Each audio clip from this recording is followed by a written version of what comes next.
Welcome back. Last week in part 1, we looked at 4 streets that I feel would have been better candidates for the 2021 Street Signs Project. If you haven't seen that video already, go and check it out now.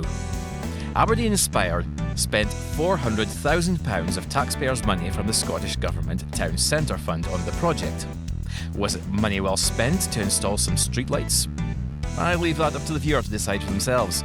But could they have made better choices of streets to highlight? I say yes. Some of Aberdeen's streets have wonderful histories, as we saw in part 1. And in part 2, I'll be sharing the stories of 4 more streets that Aberdeen Inspired could have chosen instead. Then we'll take a look at their choices and see who did the better job. Market Street was built between 1840 and 1842. Its west end forms a man-made brae linking Union Street to the harbour. This section was largely designed by famous Aberdeen architects Archibald Simpson and John Smith. It is supported by vaults hidden underneath the road. You can walk underneath the highest part of the road through a tunnel that leads to Carnegie's Brae. The lower part is hired out as parking spaces. At the east end, Market Street transitions onto Victoria Bridge, which was built in 1881, linking the borough of Torry with the rest of the city. Market Street's most remarkable building was Archibald Simpson's Market Building. Most history books will refer to this building as the New Market, which, I feel necessary to clarify, will be awfully confusing to anyone learning about it for the first time in 2024, as there has been a newer market since, and even now, it has passed and will be replaced by a newer market still. Archibald Simpson's Market Building was built at the same time as Market Street. It suffered a fire in 1882 and was rebuilt, but still known as the New Market. That was demolished in 1971 and replaced with this building, which actually mostly housed British home stores on the upper levels. But a lot of people didn't realise this because the entrance was on Union Street. I have sometimes heard of this iteration mistakenly called the New Market because, well, it replaced the older Market Building. That building was demolished in 2022, and on the very day that I'm typing this sentence in 2024, it was announced that construction has begun on its replacement. Further down Market Street, a building that is arguably its contemporary, Union Square, has been extremely successful and draws Aberdonians away from the high street every day.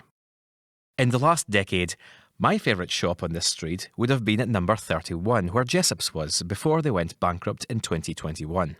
Coincidentally, if I were to travel to 1879, this would likely also be my favourite shop, as it was the home of Gordon Graham & Co Limited. Just like the Shivers brothers and John Walker, they started out as tea blenders and found their nosing skill transferred nicely to the newly emerging business of blending whisky. Today, you can still find Gordon Graham's Black Bottle on the shelves. It's a slightly peaty whisky, although today the peat influence comes from casks of the Bunnahabhain distillery on Islay, rather than from the peat bogs of New Bitsligo, as you would have found in the original recipe. Before the Coopers went to work in the morning, they met in St Macher's bar for their breakfast of small beer. When the brewery closed, they sadly looked at the engraved lettering in the mirror that still confidently advertised an establishment that was larger in area than the original college itself. To this day, if you sit in the St Macher bar, just to the right of the bar, you'll still see a mirror advertising Thompson, Marshall & Company's Auld Town Brewery. And if you've ever visited Aberdeen University, you'll likely have passed the Old Brewhouse at some point, which marks a building once part of the brewery, which dates back to 1790. It was originally known as Smith Irvine & Company, and at one point produced 3,500 barrels of beer in a year in the styles of porter, table beer and strong ale. In 1863, the brewery was sold on to the aforementioned Thomas Marshall & Company, who earned a royal warrant 3 years later and went on to win awards at the Edinburgh International Exhibition. Laterally, they produced beers called Imperial Ale, Queen's Stout and, as advertised in the Macher bar, Queen's Ale. Unlike a lot of historic local breweries, it was not victim to the introduction of the keg and industrial scale brewing methods. It would close its door some 50-odd years prior in 1907 after financial difficulties.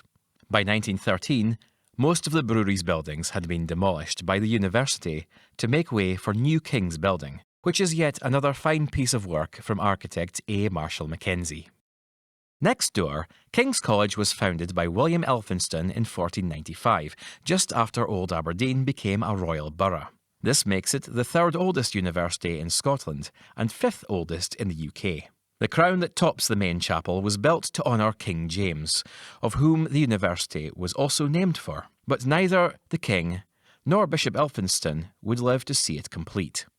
It would take Elphinston's next two successors, Gavin Dunbar and William Stewart, to see the project to completion, and even then, a lot of it was rebuilt at some point. Of course, the campus itself has never finished expanding. Today it encompasses 35 hectares, with the new science hub on St Macher Drive only completed in 2022, and a new business school currently on the way. Further down the road, we have the site of the Church of St Mary of the Snows. I go into more detail in part 2 of my churches video series here. Then we have these twin towers, the Powis Gateway, which was the entrance to Powis House, owned by the Leslie family.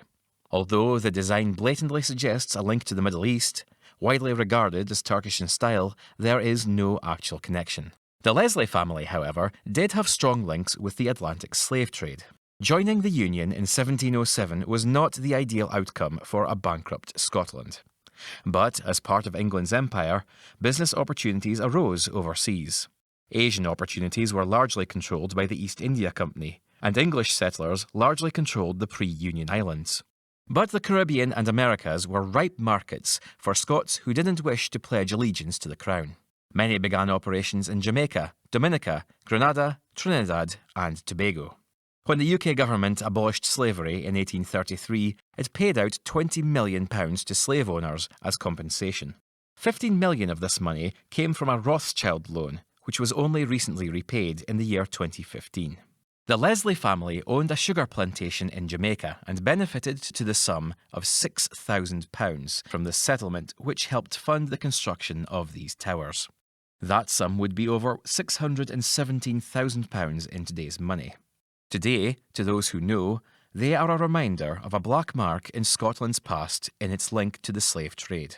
In 2022, the university placed a plaque on the towers to mark and raise wider awareness of the participation of the university's benefactors in the slave trade. To Marshall Street we step it o'er, the only road then to the shore. Saw shore porters at heavy tasks, up the street hauling great big casks, on a lay buggy with 4 wheels. Took a' their strength, though guy's stout cheels, carrying great loads the shore up frae, by Marshall Street and Hangman's Brae. Tired ere to the heed they got it, were stout men and wouldna not it.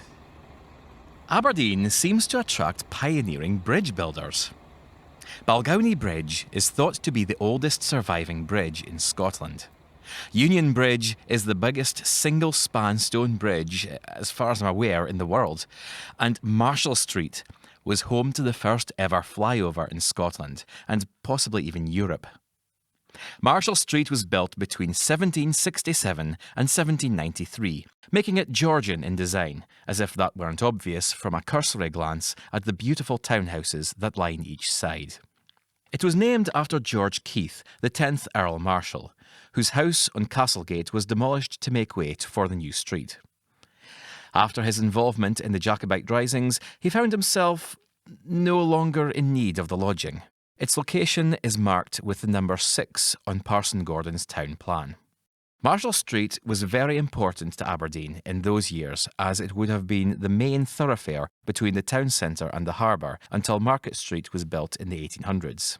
The original flyover, known as Bannerman's Bridge after its architect, was replaced with the existing bridge in 1983 due to the widening of Virginia Street. Near the bottom of the street, we see what is currently the Elim Church, covered in my first church's video. Originally the Theatre Royal, this would have been Aberdeen's first permanent theatre building. Old Blackfriars pub on the corner of Castlegate looks like it has a long history as a tavern. In the previous century, you might have partaken in a pint there under the name of Freelands or the Royal Oak. But as recently as the 1930s, it was a clothing store. And as we go further back to the 1800s, we find it has had multiple uses, including a bookstore, a tobacconist, and once again a clothier. At number 43, George Thompson, founder of the Aberdeen White Star Line, operated. They ran sailing ships to South America, the Pacific, the West Indies, the Mediterranean, and Australia, and later ran steamers. And no, it's not the same White Star Line that operated the Titanic. But one of the street's most famous businessmen is perhaps Thomas Blake Glover. 40 miles north of here, Fraserburgh is very proud of its heritage as Glover's birthplace. He earned the nickname the Scottish Samurai in Japan in recognition of his contributions to developing Japanese industry. He is credited with contributing to the success of industry giants Kirin and Mitsubishi. His Aberdeen residence was on Balgownie Road, and today it is marked with a plaque. But the Glover brothers would open their first shipping office here at 19 Marshall Street in 1865. A Scotsman who spells whisky with an E should be handcuffed and thrown head first in the Dee. In the USA and Ireland it's spelled with an E, but in Scotland it's real whisky. So if you see whisky and it has an E, only take it if you get it for free. For the name is not the same and it never will be. A dram is only a real dram from a bottle of Scotch whisky. If you follow my channel, you'll know I'm partial to a wee whisky. So Union Glen is a site of particular curiosity for me. It follows the route of a waterway marked on the 1870 Ordnance Survey as the Whole Burn, and was the home of both Bon Accord and Union Glen distilleries. During Alfred Barnard's visit to Aberdeen, he describes a waterway close to the distillery but calls it the Ferryhill Burn, and tells us that it was not used to supply the distillery. Instead, they had their own well dug on site. He made a marvellous detailed record of his tour, which is published in the book The Whisky Distilleries of the United Kingdom, first published 1887. From this account, we also know that it was supplied with peat for the kilns from Orkney and produced 1.4 million litres a year. The first buildings on the sites of the Bon Accord and Union Glen distilleries are marked on John Wood's 1828 plan of Aberdeen as breweries, owned by Mr. Still and Cadenhead and Barn and Company respectively. Only one of the breweries is marked on the 1789 Alexander Milne map. Barnard tells us that the first brewery dates back to 1785. In 1855, Union Glen Distillery was purchased by neighbouring Bon Accord Distillery, but later, in 1885, was mostly destroyed by fire. In 1896, Bon Accord was purchased by Dullew and Talisker and run under the North of Scotland name until 1910, when the site closed. As far as I can see, only the building at 94 Hardgate remains of the original site. By 1954, it was a furniture warehouse and is now converted into flats. There are only 3 other whisky distilleries well documented in Aberdeen. Gilcomston Distillery, which sat between what is now Rayburn Place and Baker Street, Devana Distillery, which sat on the banks of the River Dee, and Strathdean Distillery, which was situated at what is now 100 Great Western Road, all of which also emerged from breweries of the same name. Gilcomston was an on-again, off-again distillery founded before the Excise Act that allowed distilleries to operate legally in Scotland under the Union. It was founded in 1751, but spent most of its years as a brewery. Its final stint as a distillery was between 1825 to 1837. Strathdean was owned by Henry Ogg and Company and founded in 1821. It used 2 wash stills and a single spirit still, and output between 170 and 208,000 litres of Highland malt whisky a year. Production came to an end during the Second World War. Devana was owned by William Black and Company and founded about the same time, but the exact year is not recorded. This 4-still operation output over 800,000 litres of malt whisky per year. It closed in 1915. A different Devana brewery also existed in Aberdeen between 1982 and 1987 and produced a beer called Buchan Bronco. A number of less well-documented distillers are also recorded as being in the Aberdeen area. Bridge of Don Distillery, 1794 to 1820, Glenburn Distillery, 1816 to 1852, Stoneytown Distillery, 1825 to 1833, and South Bridge Distillery, 1826 to 1837.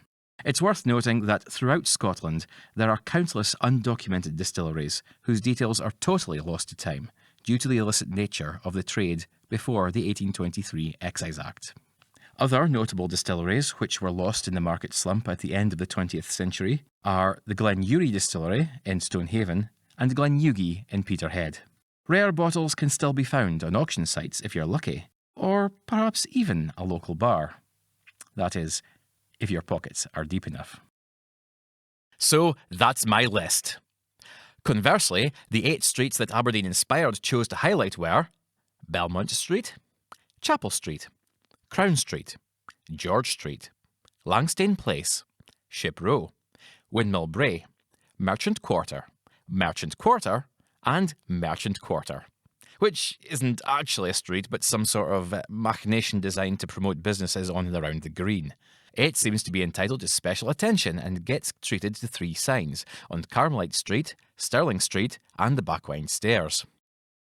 Merchant Quarter feels like a scheme that's been forgotten about. They installed some signs to market and started a Facebook page in 2011, which had a brief surge of activity early in the decade and was then updated sporadically until 2020, at which point it seems to have died a death. It seems odd they chose to spend public money drawing attention to it in 2021 with these new signs. Anyway, do you agree with their choices, or do you agree with mine? I feel it's worth pointing out, Aberdeen Inspired were invoiced, by my count, 22 times by a marketing firm in relation to this project. Now, I'm no accountant, but if I'm reading these documents correctly, and admittedly I might not be, it looks to me like they were charged 91 hours of billable time at £150 per hour. If that's the case, does that mean it cost taxpayers over 13 grand to come up with their list of streets? I feel like I'm underselling myself here. I don't even get ad revenue for these videos. And you just got my list for free. And it's better.